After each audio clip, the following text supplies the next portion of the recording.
So today I'm going to show you how to request money from Cash App. So what we're going to go ahead and do is log onto the app right over here to show you how to request money from other people. So on the main page here, you're going to see the dollar amount being at 0, and you're going to see the keypad to be able to plug in any number you need.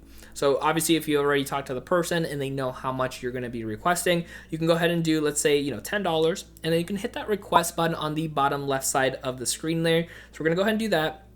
And then it's going to pop up this option to be able to plug in either a cash tag, which is kind of like the username, an email, or a phone number. And then you could put the reason for it. Obviously, if you guys paid for pizza or are splitting a cab or whatever the case may be, you can go ahead and put that information in just to make things easier. Once you do that, on the top right, you'll see that request color pop up, and just hit that request and it'll send that information to that other person. Now, only make sure you are requesting money from people that you know or have a connection with when it comes to the Cash App account to make things a lot easier for both parties. Now, if you want to keep on learning more when it comes to utilizing Cash App, check out my next video right over here. My name is Dennis, and I will see you in the next video.